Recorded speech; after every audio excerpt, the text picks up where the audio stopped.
I was having a conversation with one of my coworkers, and shout out to him, about rappers or who my favorite rapper was today and type of music that I listen to and who we haven't heard from in a while. And it kind of led into another conversation of rappers that have sabotaged their own careers, right? And I started thinking about it. I got home, I was riding home from work after we had that conversation. And I started thinking about it. Well, I haven't heard from Chance the Rapper in a while. I haven't heard anything from CeeLo Green in a while. I haven't heard anything from Macklemore in a while. DaBaby had a little fall off. So I was thinking to myself, well, did they really self-sabotage their career? I started doing some research and I was like, yeah, they kind of did. So D-Lo, how do you feel about these guys and the fall off of their careers and the way that they actually self-sabotage, quote unquote, but kind of damage their careers in the sense to where they haven't made really good music in a while? So I would put the question back on you is, after doing research on the artists that you mentioned, DaBaby, Macklemore, Chance the Rapper, CeeLo Green, other than Macklemore, who, from what I read, and you can correct me if I'm wrong, he felt guilty for winning the Grammy Award over the likes of Kendrick Lamar and those type of artists. And so he basically told people not to purchase his music or stop making music altogether. So he did self-sabotage his career. But others like DaBaby, Chance the Rapper, CeeLo Green, you can say that they self-sabotage their career. Did they really get canceled because of the things that they said rather than self-sabotaging their career? Because with DaBaby, he said he had some homophobic statements that he was making at a concert that really riled up the LGBTQIA plus, make sure I get all those acronyms, all those letters in there, community. Chance the Rapper was seen as a hypocritical rapper because he was rapping about all of these political things, but not speaking out against a particular candidate in Chicago who his dad was working for. And then he decided to say something after his dad was no longer with him. And then CeeLo Green was making comments after he was exonerated for a essay charge. And he was just basically blabbing on and on about it or about something of the sort in Twitter rants. So did they really self-sabotage or did they get canceled? I want to say that I think in the sense of it is tomato, because there was a lot of things that they could have did in opposed to what they actually did, their actions actually showed to keep them from getting canceled or self-sabotaging their careers. Right. So I didn't read up on the thing with Chance the Rapper as far as his dad working for a political candidate and not speaking up on it and being kind of hypocritical on it. What I saw about Chance was that he put out a really bad album, The Big Day. Big Day was trash, horrible. I remember the Chance the Rapper about, making acid rap and a lot of the different albums. He kind of literally came out of nowhere and was like, yo, Chance is fire. But then ended up getting married in March of 2021. And he put out an album. No, it was 2019. My fault. He put out an album literally 4 months after his marriage, but he announced that he was putting that album out, coming out in July, in February, knowing he was getting married in March. So his manager was like, dude, like you have a marriage coming up, you planning for that. You put out an album that's supposed to come out literally 5 months from the day that you announced it. Like, bro, like it's going to take more time for us to do this with the marriage and yada, yada, yada. And his manager was like, bro, you literally just didn't put all your effort into this album. Like, a lot of studio time was wasted. It was the album was basically bullshit. And I'm going to be honest with you. I agree with the manager because the album was bullshit. It was trash. Be perfectly honest with you. More so hold on. But is that more, is that more so the fans saying that, is that more so him just putting out bad music rather than self-sabotaging? To me, that's not self-sabotaging. Just listen. because you're not letting me finish. You ain't let me finish. I'm listening. So he put the album out. Yes, the fans said it was trash, and they were on social media saying it was trash. But here go Chance talking out to those people on social media saying you can SMD and nobody cares about your opinion. Just publicly ranting and going back and forth with fans that have their own opinion. Was the album trash? Mm-hmm. Yes, it was garbage. But that's his own fault for putting out that album in the midst of his marriage, not putting enough energy into it, and then putting the album out when he said he was going to put it out, and nobody liked it. But he didn't have to go back and forth with these people on social media is what I'm saying. He was literally ranting on social media all the time about nobody cares about your opinion, SMD, actually like mentioning people in his tweets, like going back and forth with these fans. Bro, you're a public figure. And D-Lo had to stop me. Not that I'm a public figure, but D-Lo had to stop me at one point for going in the comments because it makes me feel some type of way whenever y'all talk shit to me. So I'm like, dude, we're going to have some things that people don't agree with. D-Lo was like, yo, like you can't, you got to chill because people are not going to agree with everything we say. People have their own opinions. So sometimes you just got to let it go. And to me, that's what Chance should have did. But no, he went in and went crazy on social media and was talking shit to everybody that came his way, talking about the big day. And since then, other than like a couple of Netflix specials with him, T.I. and Cardi looking for the next big rapper and things like that, I haven't heard or seen anything from Chance, to be perfectly, not music wise, but he's been on TV and he's been doing performances or being a guest appearance on different shows. But as far as an album and music, I haven't seen anything. And I think he self-sabotaged that in a way. I wouldn't say that's self-sabotaging though. I just feel like the music that he put out, before I say this, we know that the music industry, we know that the entertainment industry, you get a lot of one-hit wonders. You get a lot of flash-in-the-pan artists that are here today, gone tomorrow. True. He got hot with that one album or two albums that he had, and then he couldn't sustain it.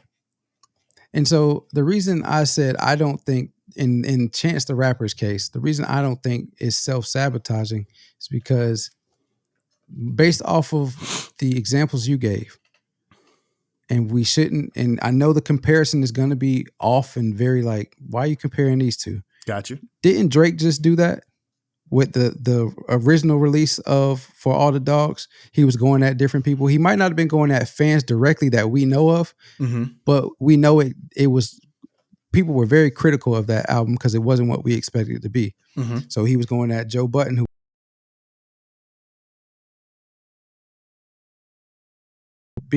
going back at people that were talking shit about shit about the album, being critical of All the Dogs. But then he released Scary albums, and while it was the same album, the last 6 songs, he included 6 songs on it that were very different from the other 23 or 20 albums. So are we saying Drake tried to self-sabotage himself too? And so if For All the Dogs, I see what you're saying, but if For All the Dogs was his second album, yes, he would be self-sabotaging, talking shit to everybody in the media, online. Yes, if it was his second album. The Big Day was his second actual studio album. Coloring Book was amazing. Acid Rap was meant to be a mixtape that actually just blew up because it was fire. Coloring Book was his first album. Big Day was his second one. If For All the Dogs was Drake's second album, yes, self-sabotaging, 100%. I think so. I don't see it in that way. I don't see that as self-sabotaging. I just see that as getting himself canceled. His music wasn't that good. It wasn't, because you're dealing with fans. You're dealing with a consumer. So, you have to continually put out stuff that they want to listen to. And if it was trash, it was trash. And if he feels like he can't make anything better than that from here on, he probably is like, all right, because he was an independent artist, right? He was an independent artist, right? When with Coloring Book, and he's still an independent, or he still was an independent artist. So all of that money he made from touring and on with the album that he had that was great went directly to him. He didn't have to get it come down from, so he good, right? So if he feels like he can't make anything better, then what people said was trash, he probably was like, all right, listen, yeah, I thought it was great. Y'all don't think it was great. F you, this and that. And now he just on to different things. I don't think that's self-sabotage. No, I just think he just can't make anything better. And he felt some type of way. I think that's crazy though, because from what people around here were saying about that Big Day album and that the lack of energy and the lack of devotion he put into that album, yes, he could have did something better later. So this is my point, and I can concede a little bit to what you're saying. Yes, he just didn't give a fuck, I guess, and he should have just left it alone. But from what people are saying about the Big Day and the lack of effort and energy and devotion he put into that album, all he had to do was take the bullshit from the bullshit album that the people were giving him and come out with a banger later. You know what I'm saying? Like, actually put the time into the album that needs to be put into it.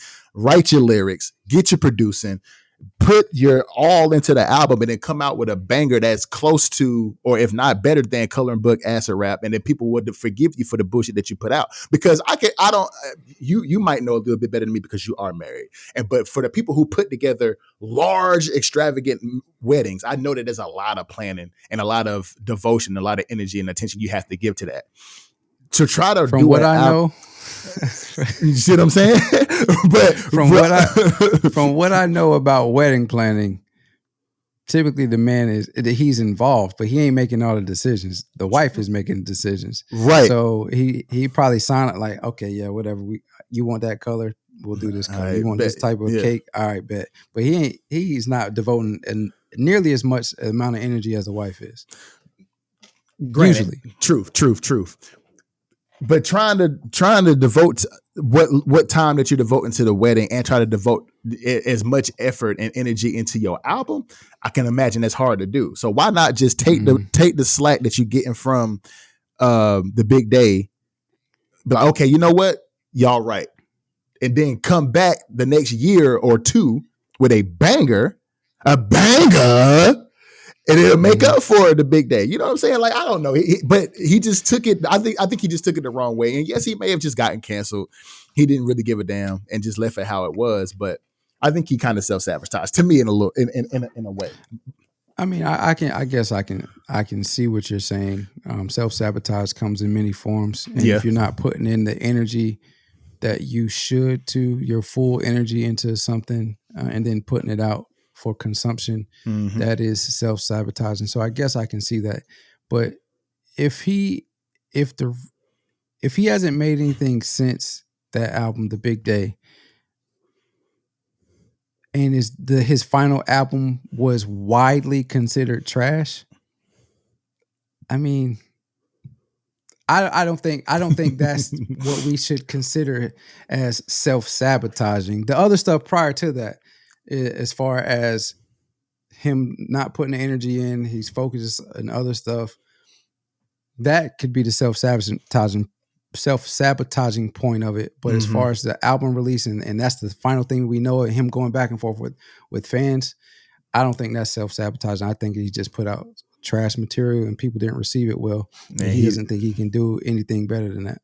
Sheesh. Well, Chance the Rapper, of course, was the big topic of this segment. But Macklemore, you already talked about that, how he didn't feel like he should have won that Grammy for Best Album over Good Kid, Mad City, which he probably shouldn't, because Kendrick Lamar definitely deserved that for sure. But for those that don't know, he actually sent a text message to Kendrick apologizing, saying that Kendrick actually deserved that actual Grammy, but then went on Twitter and posted the text message that he sent to Kendrick and put a little caption under it, saying that he, apologizing again, pretty much. So it's like and Kendrick actually did an interview after that, was like, yo, like, you already said, you're apologizing to me. You really didn't have to do that.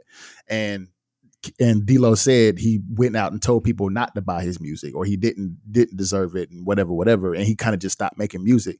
And then him and his boy, why am I drawing up, like Ryan Lewis, they broke up, and he tried to go independent, and he came out with Gemini. Gemini was an okay album, but it just wasn't on the same level of what he came out with Thrift Shop and a lot of those songs that he had before he won that Grammy. So it's like self-sabotage on Macklemore. D-Lo has a point. That's more so self-sabotage, because he actually told people not to go buy his shit. So it was like, all right, cool. But DaBaby, and the comments that he made about HIV and the homophobic things that he said, I think it was just it was bad judgment. It was bad judgment on his part, and the way he handled it up to the point where he actually apologized, which in a sense to me, honestly, he didn't even apologize, because he says he put out a public statement about apologizing and then deleted it the next day.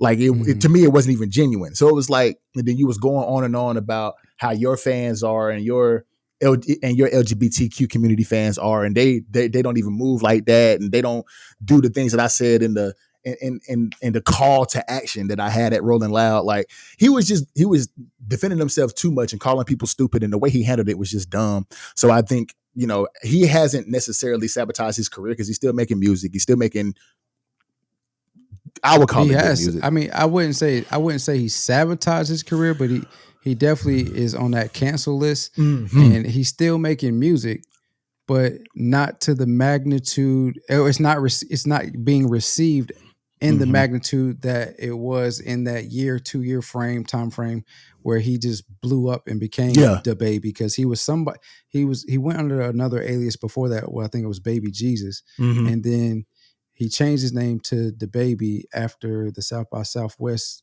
festival, where he showed up in a diaper. And after that, he kind of blew up to doing what we know of, the music that we know.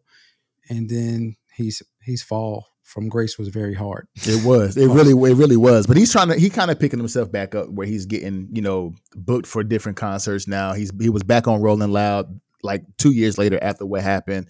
He's been doing a lot more concerts, and people who supported him, like T.I. and Snoop and guys like that, were bringing him out in their concerts and their sets when they were in concerts as well. So he's kind of picking it back up a little bit, but he did have a really, really hard fall from grace. And then of course we talked about CeeLo, where he had the SA charge, and a lady came out and said he spiked her drink with something, and she woke up in a hotel room and she didn't have her clothes on, and she was kind of scared for herself.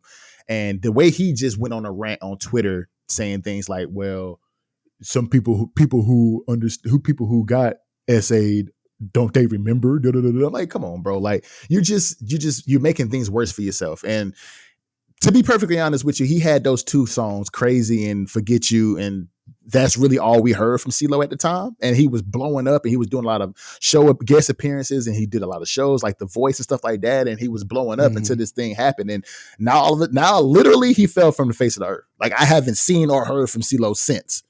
And is that self-sabotaging, or did he just get canceled like D-Lo said? So I mean, it's complex as hell, because you don't really know whether or not. But I call it self-sabotage, because people can just handle situations better. Like you, especially if it's a legal case against you. First of all, if you have a lawyer, you're not even supposed to be talking about the shit until the shit you know what I'm saying? So it's like, why are you on Twitter going off and ranting about this situation? I just don't understand why Chance and CeeLo in particular, and freaking, well, all of them going on social media talking, but the way Chance and CeeLo handled the situation, just going back and forth with people who were commenting, it's like, people just have their own opinions, and they gonna talk how they talk. Like, you don't have to make it worse by going back and forth with them. That was just my opinion. So that's why I say it's self-sabotage, because you handled it wrong, and you're making it worse for yourself. Of social media. It is, bro. It is. And you can get caught in a black hole going back and forth with these folks. That's why D-Lo had to be telling me, like, bro, leave them comments alone, because you keep doing nothing but making it worse. I'd be having my fingers be going, like, I'd be typing away. D-Lo be like, bro, Trigger chill. fingers turn to Twitter fingers. They getting bodied by a singing nigga. But it's just a like you said, it's a complex situation, because you can go back and forth all day about whether or not it was sabotage, or if they just got canceled. But this is the way they handled their individual situations, was just real fucked up, and they should have just handled it better, in my opinion. Oh, you still here? So that just means you love the content. And if that is the case, go ahead and click this video on the screen right here. We're pretty sure you're going to love this one as well. And we're so close to that 500 subscriber goal. So there's a button right here on the screen. Go ahead and hit that to subscribe to the channel. And we're on all your streaming platforms, wherever you find your podcasts.